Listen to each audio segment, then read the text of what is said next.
Hi, children. Come. Where is your sister?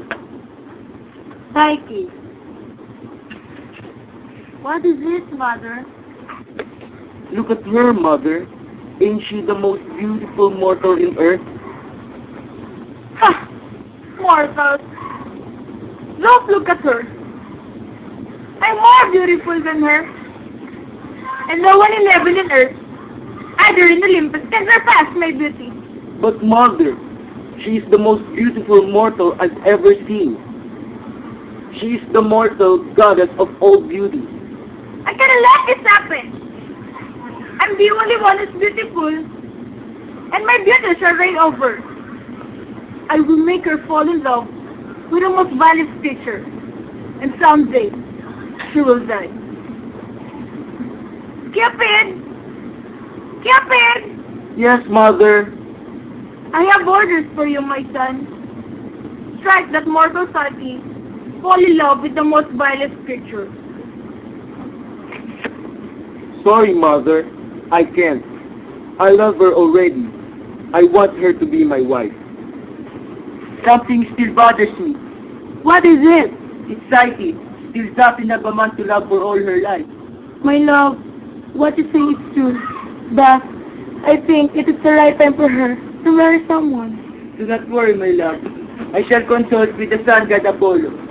I shall pray for her as well. O God of the sun, God of penitence, God Apollo, hear me call. This father of earth needs your guidance. Apollo, God of the sun and penitence, could you tell me what should I do? What does this mortal father summon a god's help? What does the future tell for my daughter Psyche? Thou art daughter of yours, Psyche shall marry a creature far beyond. Thou hast imagination to believe. She shall be fetched in the hilltop by the creature. Thanks God Apollo. I wonder, what's been up lately? Psyche, we need to talk, please. What is it, mother? Your father has told me you'll be having your husband. The sun god Apollo has spoken. You shall have your husband today, and you will meet him at the hilltop fountain. If it meant for the gods, I shall not complain. I'll get ready to leave soon. I wonder, what shall be its fate? I'm really nervous about it.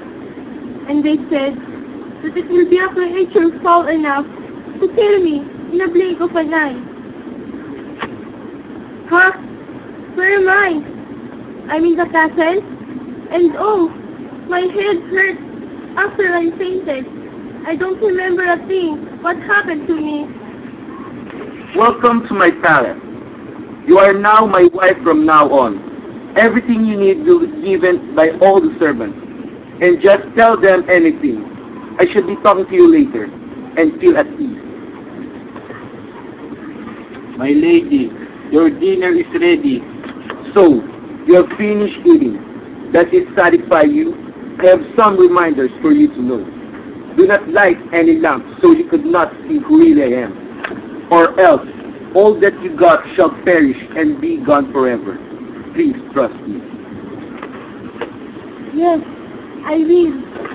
My lady, your sisters are here. My husband, please let me see my sisters for a while. I did not permit. I told you already once, and I shall not repeat. Very well, very well, but only this once. But you could only see them by daylight. Now, be with them. Fear will bring you down to them. My sisters! Psyche! I'm so glad to see you again. I miss you both a lot. Same for us. We're very glad to see you again. I miss you, my sister. Come, and I call the servants to take care of you. You're very lucky to live in a palace like this, with all of your servants, and give you everything you need.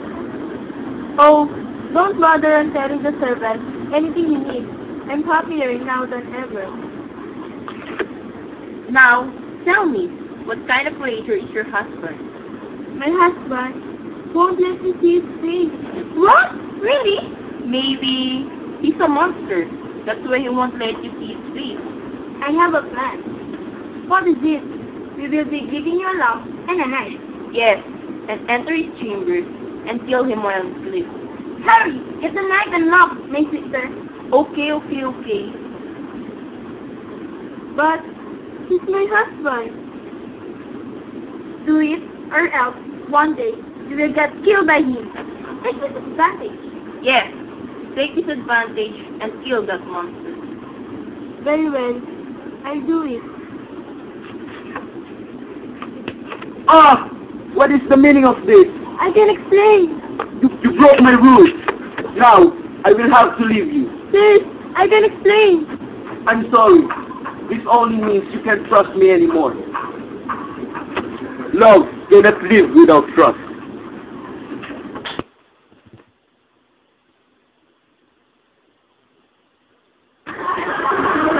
Love cannot live without trust daw. Ang ingay pala ng classroom namin kapag wala dito. Ang ganda po pala ng ibig niya.